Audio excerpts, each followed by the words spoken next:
enviado de Jesus para que possamos ter um trabalho tranquilo, sereno, bem compreensivo e, de certa forma, tirarmos algum proveito desse estudo, nada mais, nada menos é do que o ensinamento de Jesus. Portanto, se conosco, Mestre, ampara-nos através dos bons Espíritos, que assim seja. Deixa eu ligar aqui agora o meu gravador, que eu vou ligar o gravador para mais tarde ser colocado no YouTube. Acabou, é claro, né? Muito bem, caríssimos amigos, vamos dar prosseguimento aos nossos estudos hoje com a parábola da figueira que secou,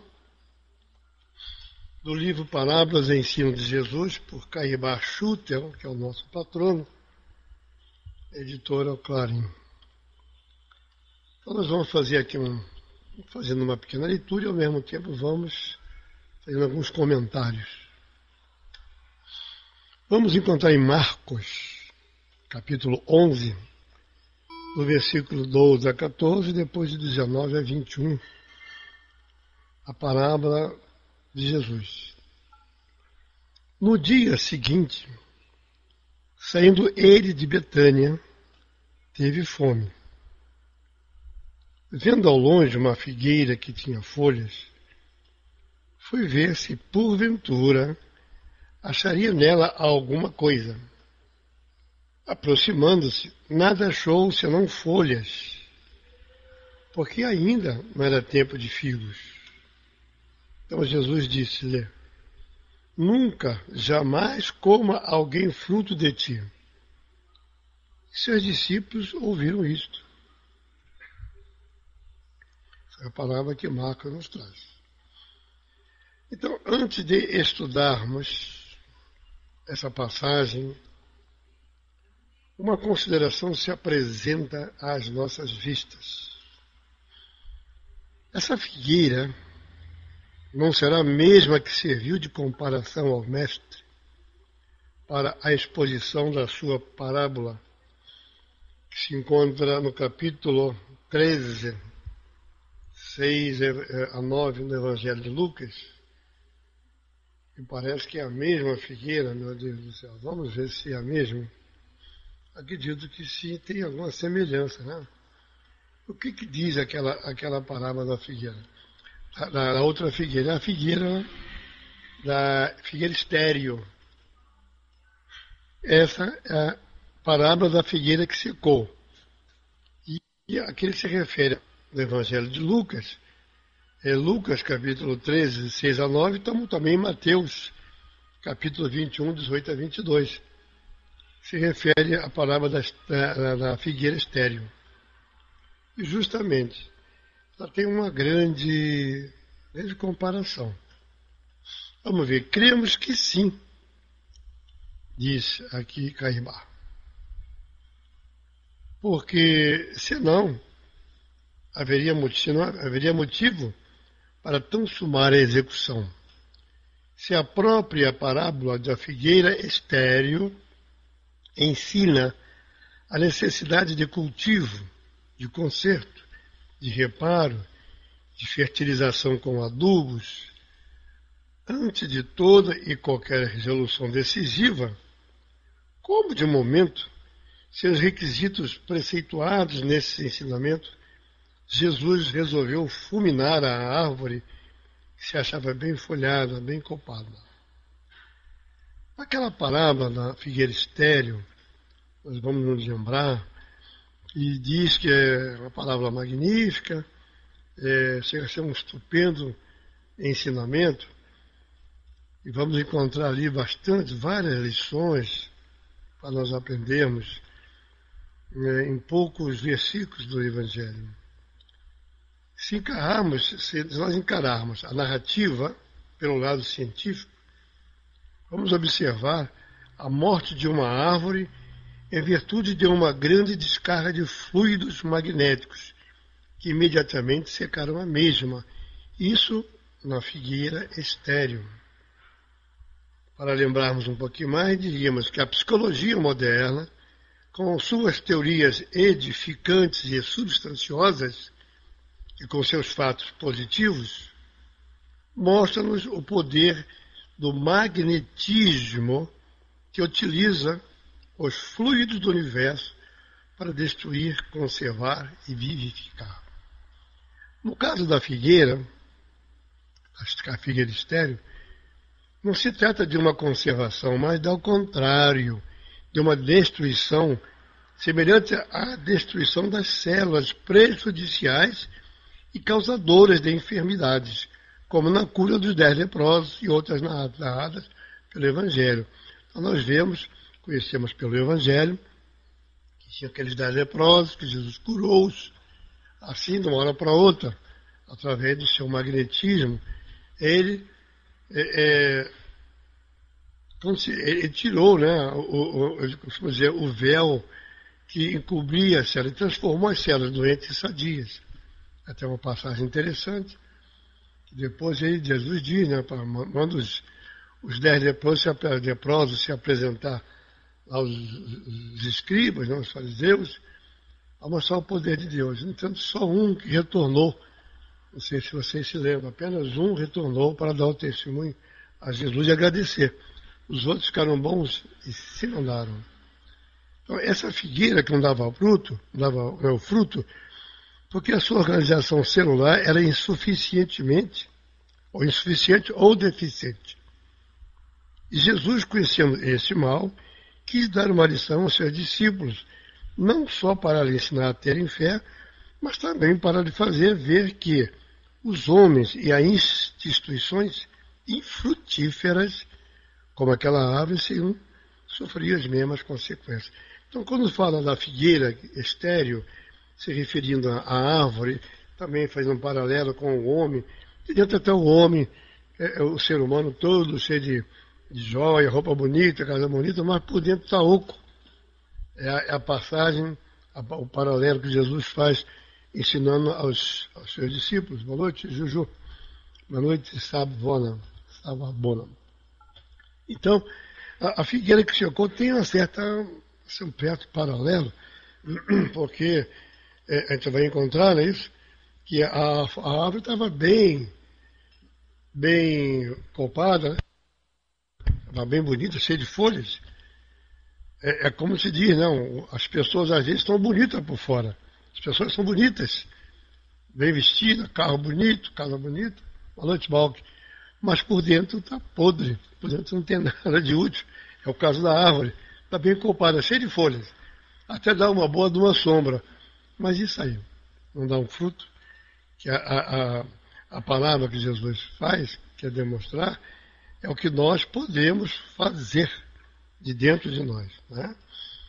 Então diz assim, para o leitor insciente do sentido espiritual, né, das Escrituras, vou botar meus óculos que eu vou ler melhor.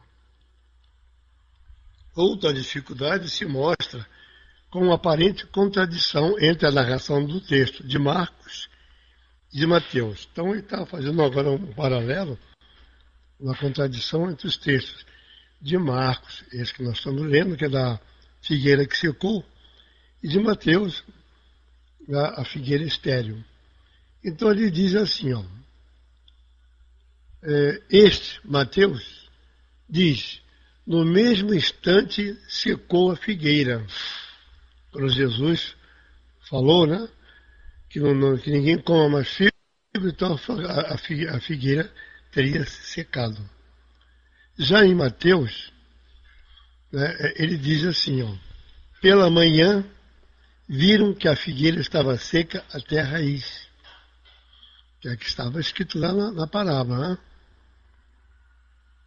Eu não contei nem continuei. Quando chegava a tarde, né, saíram da cidade, ao passarem de manhã, viram que a figueira estava seca até a raiz. Pedro, lembrando, lhe disse, olha, mestre, secou-se a figueira que amaldiçoaste. Quer dizer, Jesus amaldiçoar alguma coisa, é complicado a gente admitir Jesus amaldiçoando alguém, alguma coisa, né? Não poderia, mas O Pedro deu aquela porque a árvore teria ficado seca. Boa noite, Flávia Peçanha. Bem-vinda. Entretanto, essa contradição que está existindo é só aparente.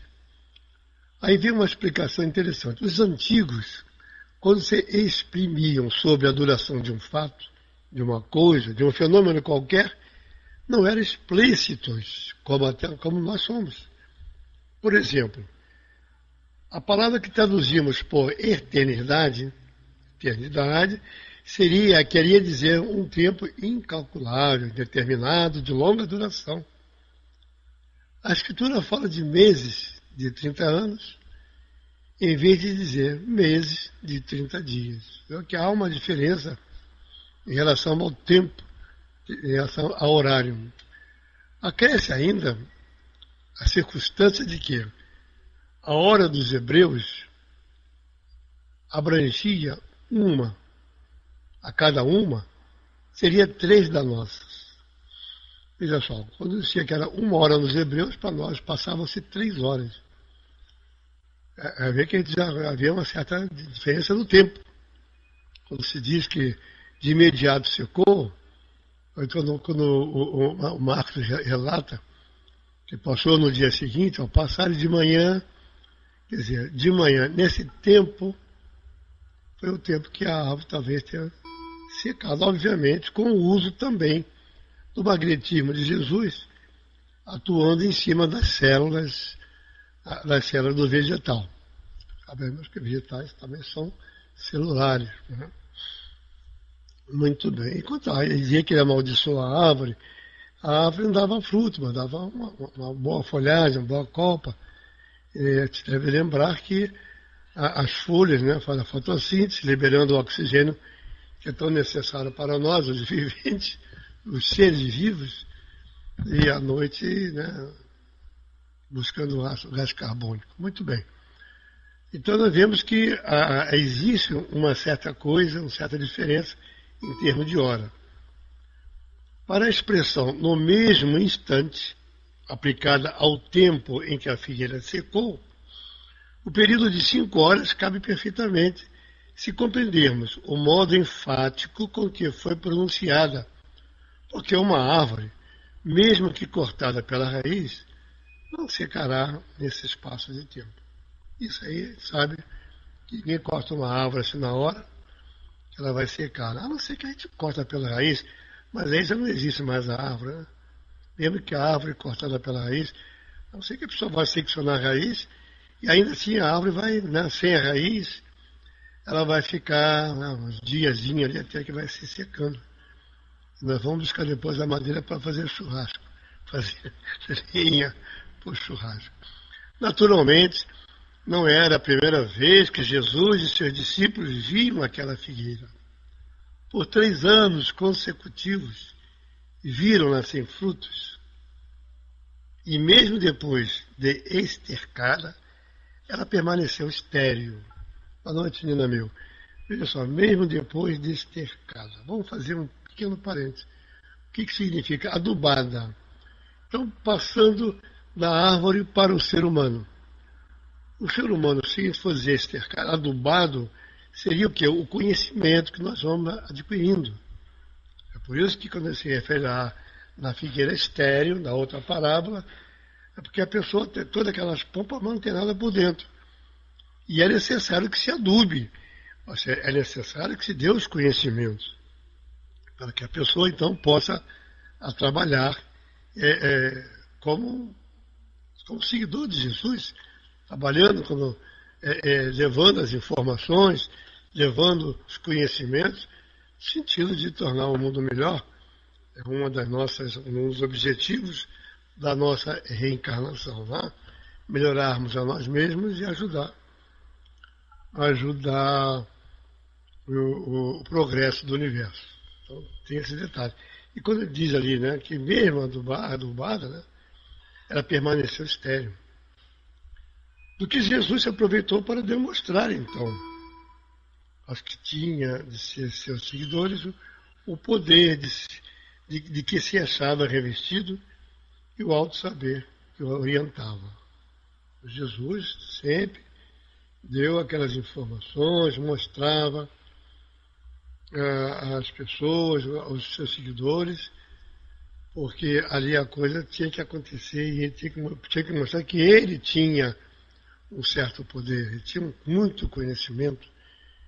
E os seus seguidores, no caso os seus apóstolos, tinham que entender e conhecer para poder trabalhar, para poder também dali tirar fé no que eles teriam que fazer mais tarde, em continuidade, às obras de Jesus. Acorde-nos uma lembrança também interessante em relação a que Marcos dizia assim, Marcos diz que a árvore não tinha senão folhas, porque não era tempo de figos. Quer dizer, é uma justificativa, né?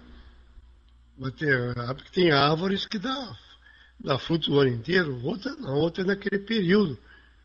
E agora aqui no sul, estamos dizendo que agora na colheita da uva, já entramos, agora o mês que vem, esse mês até o mês que vem, tem a festa da uva. Depois passa o ano inteiro sem ter a fruta. Mas ali, como diz Marcos, a figueira não era tempo de dar figos. Então, será que Jesus ia secar uma árvore só porque não tinha figo, que seria um pretexto dele, o egoísmo, eu quero e tem que ter? Não é assim, tudo se aproveita para os ensinamentos. Ora, essa figueira, forçosamente, devia pertencer ao número daquelas árvores que dão o ano inteiro. Tanto mais que a parábola fala do cultivo de adubo a mesmo aplicados. Se considerarmos o clima daquela região, veremos que é perfeitamente admissível a nossa hipótese. Então ele faz uma explicação, né? Tem que ter um mapa para chegar melhor. Diz que a região fria está quase adstrita ao norte, nas montanhas do Líbano. A proporção que se desse para Efraim, Manassés e Judá, a temperatura sobe. Mas no alto sempre é mais fresquinho. É por isso que o pessoal gosta de ir para a serra, para pegar um arzinho mais fresquinho. Mais embaixo a gente sente mais calor, embaixo das montanhas, né? Fica mais quente. Não é isso? Vai aumentando mais para o lado de Saron e nas costas do Mediterrâneo, tocando o grau tropical do Vale do Jordão e do Mar Morto. Por essas bandas é que se deveria encontrar a figueira, por ser mesmo o terreno mais fértil para as plantações. A figueira, aparentemente, estaria bem situada. Por que não dava frutos? Aí vem uma pergunta interessante. Estava bem situada? Será que era a época? Adubos não lhe faltaram. Cuidados não lhe foram regateados. Por que seria que só lhe vinham tronco, galhos e folhas? Aí teria que chamar um botânico na época para ver o porquê, né? Mas Jesus era botânico também? Com certeza, explica aqui o livro, aquele circuito onde ela se achava era improdutivo. Improdutivo de tal modo que nem os adubos lhe venciam a esterilidade. Isso pode acontecer. Aqui onde eu trabalhava de primeiro, tinha lá um terreno, tinha um mamoeiro plantado, já há um bom tempo. Eu trabalhei ali cerca de 8, 9 anos, nunca vi dar um mamão naquele mamoeiro. Até o pessoal brincava, eu só vou dar baixa quando esse mamoeiro der mamão. Um dia ele deu mamão, mas foi um sonho comprido, feio para chuchu. Mas deu mamãozinho, mas 8 anos, com um mamoeiro lá em pé. As folhas caíam, o vinho caía, nada de criar mamão. Talvez a área ali, o terreno, onde ele estava, não estava bem boa, né? Ou então, como ele diz, a semente era coxa, era xoxa, a semente não era boa, era defunto estéril, tornando a ser estéril todos os cuidados. A gente sabe também que os plantadores, né, dos grãos, eles selecionam os grãos para dar bons frutos. Aqui falando dentro da parte vegetal, da parte de comestíveis, né, que são plantados, eles selecionam as as sementes boas, para não dar para ter uma boa coleta depois. Seja como for, o ensino de Jesus é muito significativo por haver escolhido uma árvore, a fim de melhor gravar no ânimo dos seus discípulos a lição que lhes queria transmitir, bem assim às gerações que deveriam estudar nos evangelhos a verdade que orienta e salva, e somos nós, as gerações seguintes, ensinava ali os seus discípulos, bem como seriam mais tarde, como estamos fazendo hoje, conhecendo as palavras, através conhecemos o Evangelho, o ensinamento do Evangelho, através das parábolas. E muitos de nós ouvimos falar nas parábolas, mas não conhecemos pouco. Outro dia eu vi alguém dizer, parece que são 32 parábolas, eu não me lembro quando é que foi, eu não sabia. Mas que era 32 parábolas, meu Deus do céu. Será que a gente conhece tanta parábola assim? Eu não sei. Eu estou conhecendo alguma, que a gente trabalha mais, mas com esse livro na mão, nós vamos ter aqui esse estudo de todas essas parábolas, que são parábolas para chuchu. Né? Então nós vamos devagarzinho, cada dia. Quem não puder estar presente, de um modo geral, me parece que essas parábolas sendo gravadas, parece que vão ser postas no YouTube ou não sei se é no céu, aí a administração depois informa onde estariam essas parábolas, que é interessante a gente conhecer. É instrutivo, quer dizer, como dizer, significativo, e é instrutivo por quê? Havendo o mestre tomado por ponto de comparação a figueira, deixou bem claro que a lei de Deus, estendendo-se a toda a criação e sendo eterna, irrevogável, tanto tem ação sobre as árvores, os animais, como sobre as criaturas humanas. Vê como é que Jesus põe toda a árvore para dar instrução, e ali também, ao mesmo tempo, fica a instrução, a lei é universal. A lei de Deus é universal, é imutável. Essa lei que rege na figueira, a produção dos frutos, é a mesma que rege nos homens, a produção das boas obras. Então, quando fala que a produção dos frutos, quais são os frutos que os homens dariam? Os homens, homo sapiens, digamos assim, em geral, quais são os frutos? É levar o conhecimento da palavra do Mestre. O Evangelho de Jesus está à nossa mão. Nós estudamos tantas coisas, é muito bom, é importante, mas o Evangelho jamais deveria ou deverá ser posto ao lado. Por quê? Porque esse é o guia. Se a gente quer fazer uma coisa, até faz muita coisa da ciência, coisa boa, mas se não usa o Evangelho como um farol, uma coisa que exemplifica, a pessoa que cria, faz lá um cientista, ele descamba para o lado comercial e só quer ganhar, e se esquece de que Jesus disse. Então aí está o fruto, os frutos, aí estariam os frutos que Jesus se refere em relação aos homens. Nós temos que ter ouvir as palavras, ouvir o conselho, estudar as doutrinas, seja a doutrina que for. Nós estamos falando da nossa doutrina, o Espiritismo, mas seja qual for a doutrina, seita, a pessoa tem que aprender a desenvolver os conhecimentos de Jesus para poder seguir adiante, que seriam os frutos. Senão, fica aquela pessoa muito conhecedora, e isso aí tem em muitos lugares. Em muitos lugares, tem até uma pequena história que eu li uma vez, num livro, e parece que eu lembrei agora, viu? Era do irmão X, não me falha a memória, que duas pessoas haviam desencarnadas, né? Duas pessoas, e chegando no outro lado, lá um revisor, lá com um caderno na mão, uma caneta, um lápis, inquiriu a um o que você fez enquanto esteve na Terra, encarnado. O camarada encheu o peito, né? Eu já li tudo que tinha que ler, já reli todas as obras básicas, todos os livros espíritas, li a Bíblia, leu. Era um camarada, era aquela árvore copada, né? Cheia de folhas. Aí perguntou o outro: o que você fez quando estava encarnado, meu filho? Assim, olha, eu li um pouco, de tal forma que eu aprendi a mensagem do Cristo.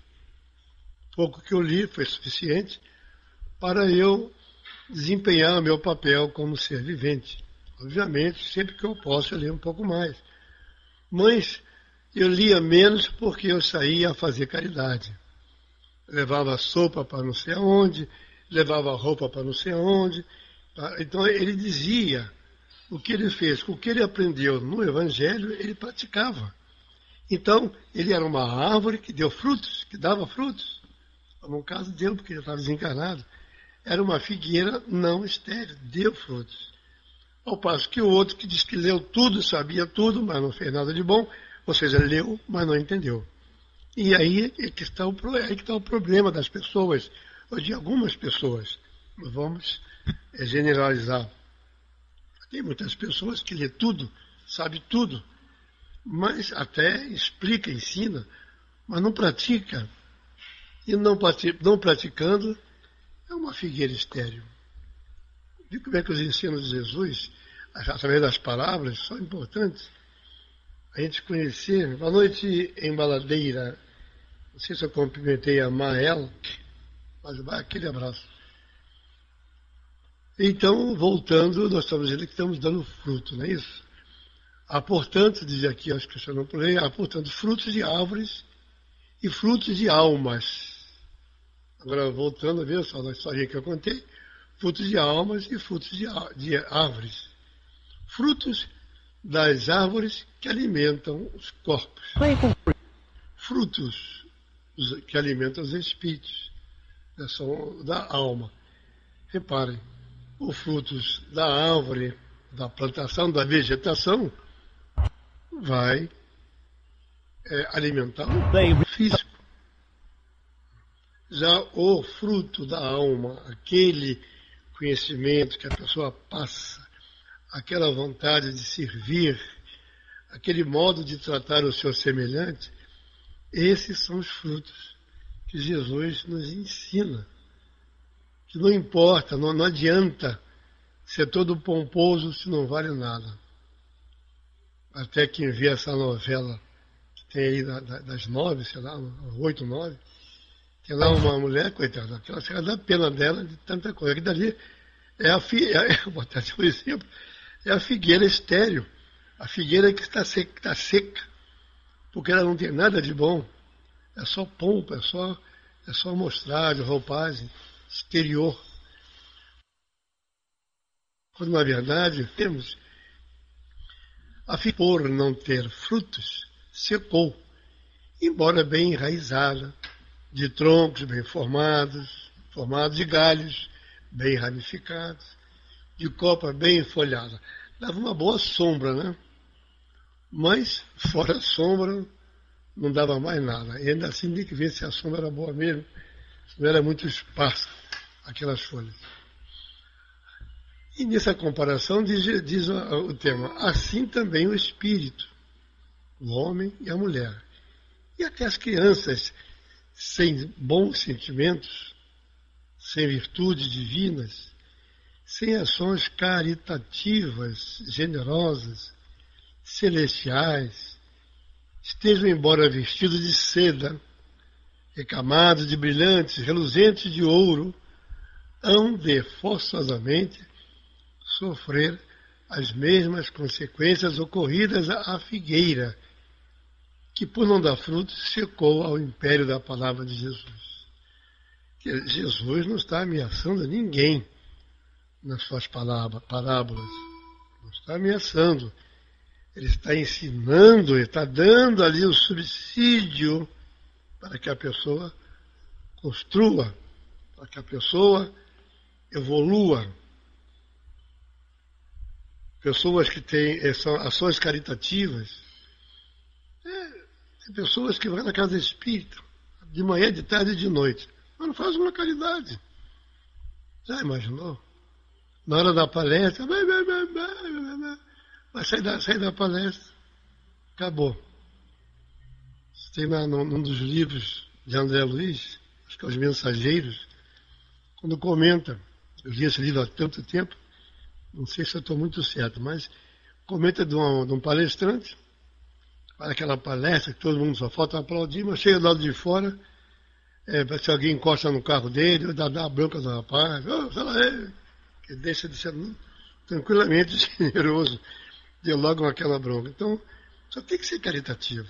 Isso é um ensinamento que eu chamo a atenção minha, sempre chamei a minha atenção, e eu gosto de falar, vamos aprender, vamos estudar, vamos dar frutos. Não vale só apenas saber, conhecer, dizer que sabe. Isso é muito bom para alguns, mas para nós não pode servir. Na verdade, muito bem. Dessa explicação, então, resulta o quê?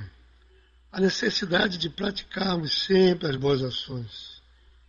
E em nossos corações, fazemos provisões de ensinos celestiais para que o verbo de Deus se traduza por generosas ações.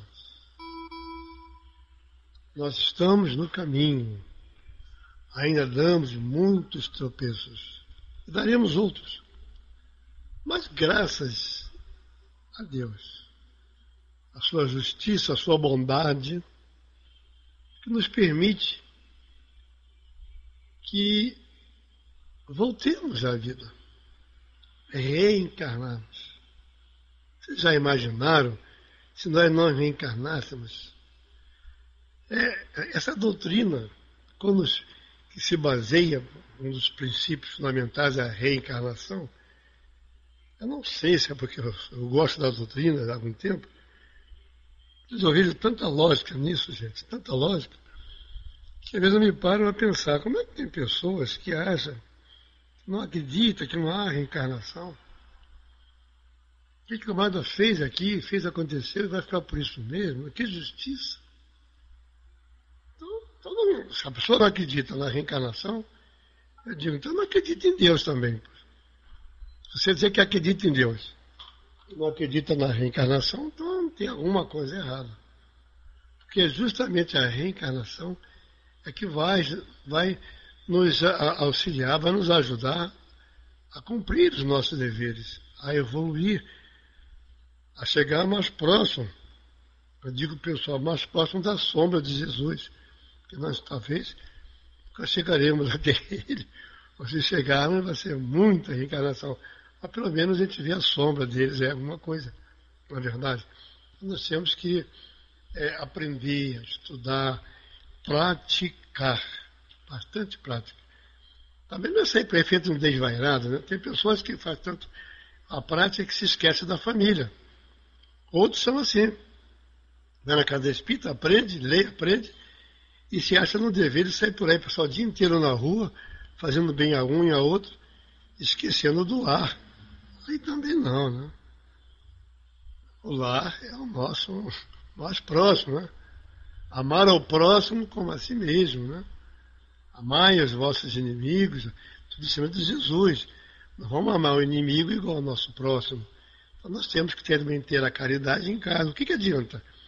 Eu estou aqui falando para os amigos, para os meus irmãos, vou à casa espírita, falo com meus irmãos, aí, esse homem é um anjo, mas chega em casa, eu quero bater em todo mundo.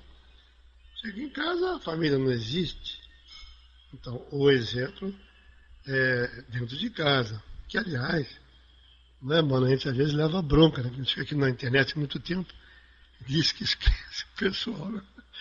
Principalmente aos domingos, né? A gente quer fazer aqui o tema, e a turma fica, vamos passear, vamos sair, então a gente fica numa sinuca, né? Porque a gente tem que também fazer a caridade externa, mas também a caridade interna, dentro de casa. Então nós temos que trabalhar em cima disso aí, trabalhar, praticar, com um jeitinho, né? Fazer ver que nós estamos dos dois lados, nós estamos aqui com uma finalidade. Então nós vamos bem devagarzinho. Continuando, diz assim, entretanto, a palavra de Deus não é só moral, é também sabedoria.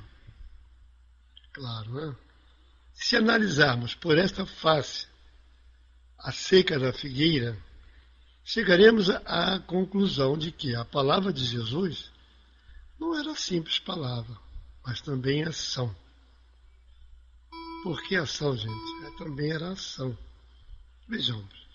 Jesus, durante a sua missão terrestre, foi sempre acompanhado de uma grande falange de espíritos que executavam as suas ordens. Jesus estava com seus apóstolos, discípulos encarnados, mas também tinha uma pleiade de espíritos junto a ele que cumpriam, executavam as suas ordens. Através do pensamento que ele dizia, se comunicava, acontecia o que ele queria, porque ele poderia talvez se deslocar em espírito, estando num lugar com o corpo e em outro lugar. Tem um caso que ele estava nas bodas, que uma senhora que recolhia aqueles restos dos alimentos que sobravam para levar para casa, ela pede a Jesus se ele podia dar um pulo na casa dela, dar uma chegada na casa dela, porque a filha estava muito adoentada, estava com uma febre terrível, estava quase que morta ou não morta. Jesus disse, agora eu não posso sair aqui da festa, mas depois vamos ver, nós vamos lhe ajudar. Quando a mãe chega em casa, encontra a filha varrendo a casa em pé, curada. Ela fala, mas como, filha? Se eu sair daqui, você estava na cama, ardendo de febre, agora você está bem sem febre varrendo. Então ela relata a visita de Jesus. Que no desdobramento ele chegou até lá e curou a menina. Quer dizer, ele também age. E ele age como sempre agiu e continua agindo, e tem os seus espíritos que trabalham com ele. Tem um punhado, uma grande falange que trabalha com ele. Ele vai ordenando e vai fazendo as coisas. Quando Jesus disse à figueira, nunca, jamais coma alguém fruto de ti, alguns desses espíritos, veja só, com o poder de que dispunham o magnetismo deles, fizeram secar a figueira, assim como nós o faríamos, aquecendo o seu tronco. Então, nós, para secar, faria fogo na figueira, cortaríamos, mas Jesus, quando disse aquilo, aquelas palavras, foi como se fosse uma ordem geral, eu digo, para os espíritos que o acompanham, fazer aquela ação, promover aquela ação. Obviamente, como os discípulos não viram, mas como é que secou, né? Aqui tinha uma ação magnética, tinha uns fluidos magnéticos que intercederam no sentido de bloquear o desenvolvimento das células e elas virem morrer até o ponto da árvore secar. Isso aí é interessante, nós pegamos esse pequeno pensamento quando estamos no passe. Tem pessoas que vão tomar passe, vai porque vai. Vou tomar um passe, mas por quê? Eu vou.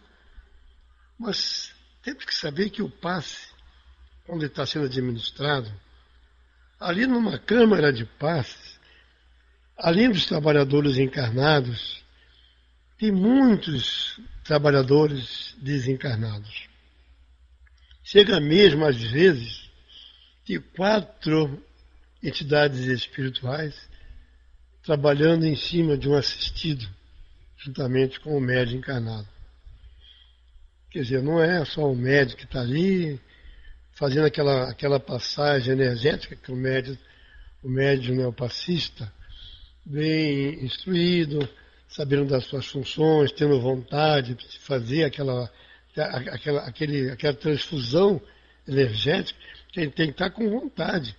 Quando ele está também trabalhando num passe, eu costumo dizer para os passistas, quando eu faço alguma explicação para eles, nós temos que botar vontade em ajudar, saber que nós estamos retransmitindo as energias do cosmos.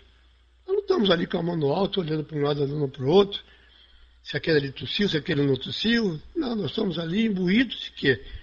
De fazer a corrente, a passagem magnética, espiritual, dos fluidos que vão passar através de nós, dos médiuns, para que cheguem ao assistido, que muitas vezes eles estão ali meio, sabe o que estão fazendo? Então, os médios têm que ter aquela coisa, sabendo que nós estamos transmitindo. E nessa transmissão energética, esses fluidos, ora espirituais, como também fluidos magnéticos do próprio médium, ele chega no assistido através dos seus centros vitais, centros de forças, né? Coronário, frontal, laríngeo, cardíaco, solar, esplênico, genésico. Nesses centros vitais, eles vão receber as energias e dali passar para os plexos. O que são os plexos? Que seriam aqueles emaranhados de nervos, né, que vão atingir o corpo físico. Então a corrente se faz por ali e vai chegar na matéria orgânica. E onde tenha uma célula doente, aos médiuns de cura, que faz aquela célula doente se restabelecer. Jesus está mostrando isso na parábola da figueira que seca. Ele faz com que, através do seu magnetismo e com os seus assessores espirituais, eles vão secar a árvore. Como exemplo, né? Não sei que ele faria secar a árvore, mas está dando um exemplo para secar a árvore através das energias, eles vão bloquear as células. E assim somos nós que estamos no passe. A transmissão da energia que vai chegar ao corpo físico. E aquela célula que está meio malsã, meio doentinha, de acordo também com o merecimento da pessoa, a pessoa se restabelece. Não é sempre um passe só, às vezes toma 2, 3, 5, 6 passos, que uma cura assim gradativa, aqueles doses homeopáticas, mas pelo menos a pessoa como espírito costuma sair melhor. Muitas pessoas entram assim meio perturbadas e saem melhores. Contando assim um exemplo, já o trabalho que eu faço, eu vou pegar o gancho porque tem fundamento, eu não estou desviando no assunto, já que estamos falando em energia, né? Na transmissão de energia. No nosso trabalho de passe, algumas vezes tem pessoas que precisam de apoio. Tem uma salinha contínua na sala de passe. Então vão para lá 3 médiuns, já previamente escalados e preparados, e vamos atender aquelas pessoas que estão se passando mal, estão cheias de problemas, que estão chorando, que estão nervosas. Então a gente ali bate um papo, conversa com a pessoa, deixa a pessoa exteriorizar até um ponto que pode exteriorizar o seu problema, porque a pessoa joga para fora. A pessoa está com um problema, está com o coração pesado, duro, o corpo está todo tenso. Aí encontra aquela pessoa que quer ouvir, então fala, descarrega, aquilo não faz um bem, a pessoa já começa a se sentir melhor. Quando descarrega, quando está descarregando, está já retirando em parte a cobertura, o véu que estava encobrindo as células que estão doentes. Já é uma preparação, a pessoa não sabe, mas é uma preparação. Aí então nós transmitimos, depois de um aconselhamento, sempre sob a ótica espírita, sobre os ensinamentos de Jesus, nós vamos conversando, a pessoa vai ficando mais calma, então emitimos o passe, né? Faz a transmissão energética, está vendo o passe. E a pessoa geralmente sai bem dali. Então é essa energia que nós transmitimos no passe, essa energia magnética, que Jesus está nos trazendo em relação à palavra das figueiras, o estéreo, a que secou, que é o caso dessa que secou, porque viu que não tinha frutos e resolveu então dar como exemplo que ia secar, e trazendo para nós, seres humanos, frutos. Quando nós estamos ocos por dentro, a tendência, se nós não adubarmos-nos ou receber adubos, que seriam os adubos, conhecimentos, seria informações boas, para que nós pudéssemos desenvolver um outro tipo de pensamento, um outro tipo de ação. Infelizmente, nós estamos vivendo ainda nesse campo de provas e expiações, que é a terra onde o mal está maior do que é maior do que o bem. Nós vivemos. Mas um dia estaremos revirando essa balança. O bem predominará sobre o mal. E nesse momento nós estaremos bem melhores do que somos hoje. Então, cada um faz a sua parte. Não é dizer, eu não vou fazer que eu sozinho não resolvo. E alguns casos até têm validade, sabe? Mas se juntar, funciona. Então nós temos que fazer sempre que possível bem. Há uma fase bonita, que eu não sei o autor, eu gravei quando eu era garota ainda, quando eu era menino. Eu não sei porque eu gostei dessa fase, ficou. Quando diz, né, eu não vejo sei bem como é que é o comecinho, mas dá a entender o seguinte, que eu, ou o ser humano, não fazendo o mal, será um crápula a menos na face da terra. Eu acho isso muito bonito e está dentro dos ensinamentos de Jesus. A gente tem que procurar fazer o bem. O mal nunca. Há aqueles que fazem o mal, que o mal estaria até programado para ele aprender, mas desde que ele reconheça o mal. Porque se a gente fizer o mal, não reconhecer que fez o mal, aí ele vai continuar errando sempre. Se a gente erra e achando que aquele erro foi bom, nós vamos errar sempre. Então não é por aí. Então vamos ver, se aqui erra, fiz uma coisa, foi mal, não vou fazer mais. Vou ver qual é o lado bom. O que eu deveria fazer em contrapartida daquilo que eu fiz. Então nós estaremos entrando dentro do caminho do bem. E esse caminho do bem seria através dos ensinamentos de Jesus, do seu Evangelho, porque são adubos. Repito, são os adubos, são os enxertos que vão fazendo com que nós nos erguemos e não sejamos tão somente uma árvore frondosa, cheia de folhas. Podemos ser uma árvore cheia de folhas frondosas, mas também dar frutos. É aí que Jesus traz o ensinamento. Sejamos árvores frondosas, folhas bonitas, coloridas, multicoloridas, aquelas folhas alegres, brilhosas, mas tenhamos o nosso fruto. Ou seja, vamos nos vestir bem? Sim, por que não? Temos que andar maltrapilho? Isso não significa nada. Temos que ter a nossa casa bonita? Temos. Nós não mantemos o nosso corpo com saúde, o corpo na casa do espírito. Nós não procuramos ter o nosso corpo sempre com saúde, sempre bem, procurando aqui um médico, procurando uma pessoa que nos ajude. Então por que também não vamos ter uma casa bonita? Vamos ter uma casa bonita. Se eu posso ter, vamos ter. Vamos ter um carro bonito? Pô, se eu posso comprar um carro. Agora, se eu vou roubar para comprar um carro, é diferente. Mas se eu posso comprar um carro através do meu trabalho, através do meu suor, não prejudicar ninguém, por que eu não posso? Então vamos ser uma árvore frondosa, bonita, mas não ficar só aí.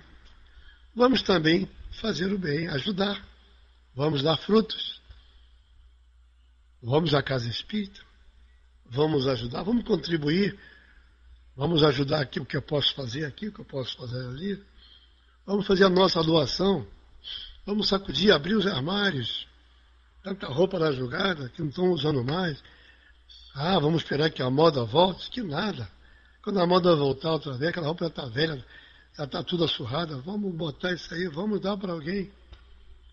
Abrir o armário, um monte de sapato, tem 2 pés, que é um monte de sapato. E o que a gente não usa mais, dá para alguém. Isso aí é fazer bem, é dar frutos. É frutos materiais, obviamente. Mas o fruto moral, o fruto do conhecimento, o fruto do bem, de ensinar as pessoas a praticar o bem. Ide, né, para Jesus, né? Ide e o quê? Não me lembro. Ele mandou que nós saíssemos para ensinar. E isso é que nós temos, é aí que está o fruto. Não é que vou colocar a vela, trazendo para o português, claro, colocar a vela em cima da mesa, embaixo da mesa. A vela tem que estar em cima da mesa para clarear. E esse também seria o fruto, dentro do exemplo. Trazer o conhecimento àqueles que nos procuram, àqueles a quem a gente pode trazer. Obviamente, algumas palavras que são ditas, nós já conhecemos. Aí, mas esse cara está enchendo, esse cara está chato, tudo eu já sei. Aí eu pergunto, eu já sei, mas eu faço? Eu cumpro isso, eu vou adiante. Continuando, o centurião, em cuja casa Jesus curou, à distância, um servo que estava paralítico. Jesus curou um servo, centurião que estava paralítico à distância.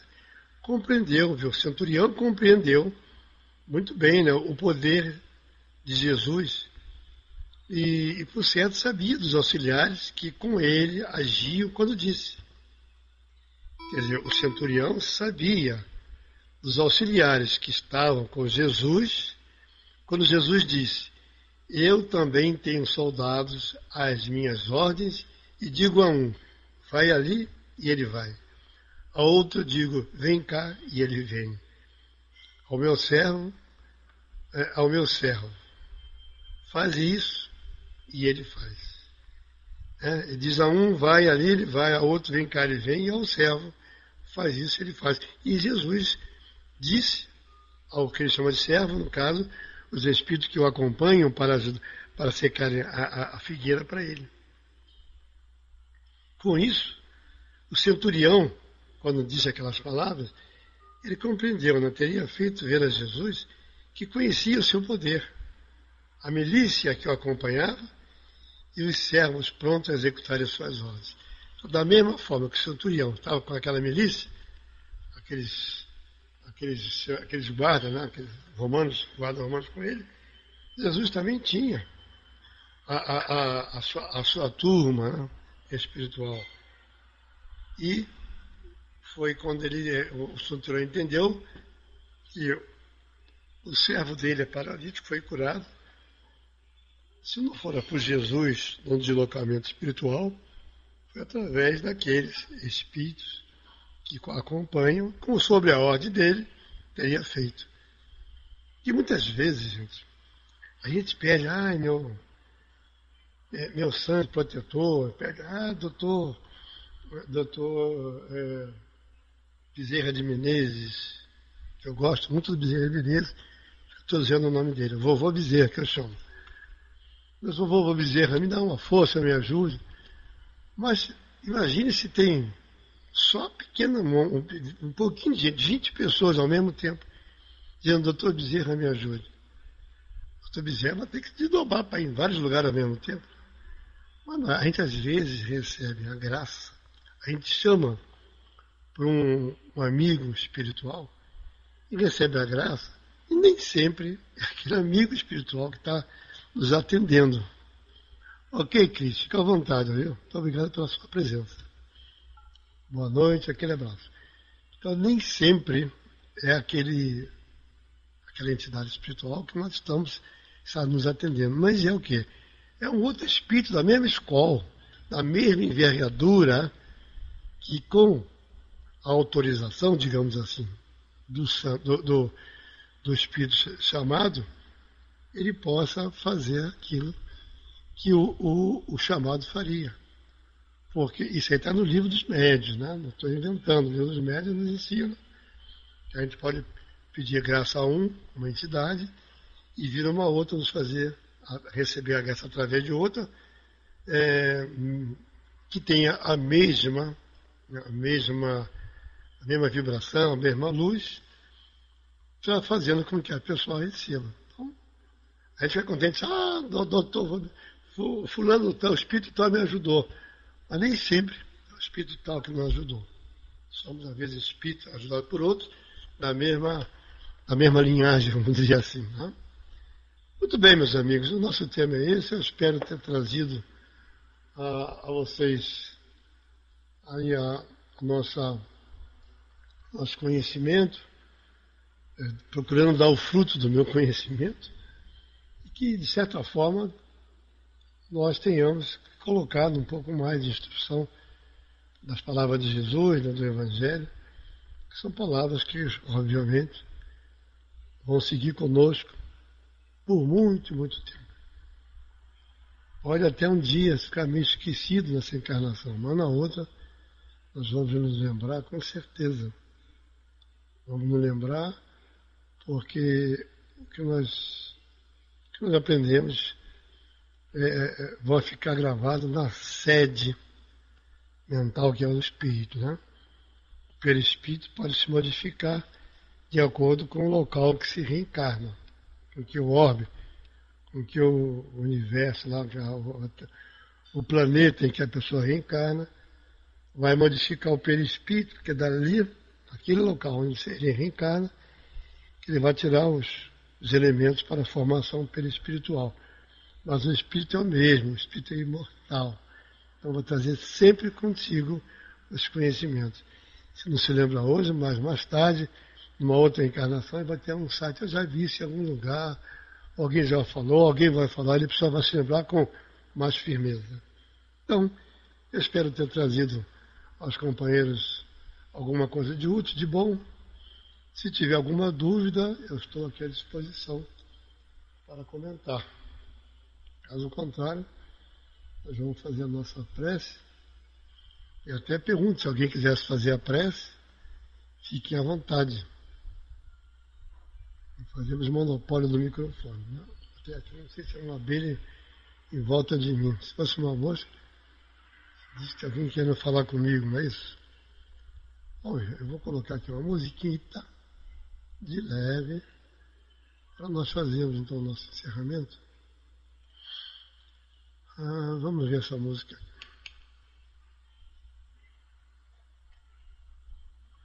Vamos ver se vai sair baixinha. Negativo, mas não. Para o relatório. Tudo bem. Tá boa a música aí, gente? Muito alta? Tá boa? Então tá. Queridos amigos, encarnados e desencarnados. Falamos também a desencarnados porque muitos se encontram ao nosso lado e muitos já conhecem a nossa sala e vêm para o aprendizado trazido pelos bons espíritos sob as suas tutelas. E esperamos de alguma forma ter trazido algum conhecimento sobre o amparo de Jesus. Mestre, nós agradecemos sempre as suas palavras, os seus ensinamentos, e que esses ensinamentos, seguindo-nos através do nosso aprendizado, fazendo com que ponhamos em prática esses conhecimentos, certamente estaremos evoluindo. E essa evolução se faz amparada pelos bons espíritos, pensando no bem. Toda vez que cairmos por algum motivo, seremos levantados pela mão pelos bons espíritos, ou pelo nosso guardião, ou outros que nos assistam. Mas é importante termos sempre a mente voltada ao bem, no orai e vigiai. Muito obrigado, Jesus. Obrigado aos seus discípulos. Obrigado, bons espíritos. Abençoe a todos aqui na sala. Seja conosco, hoje e sempre. Que assim seja.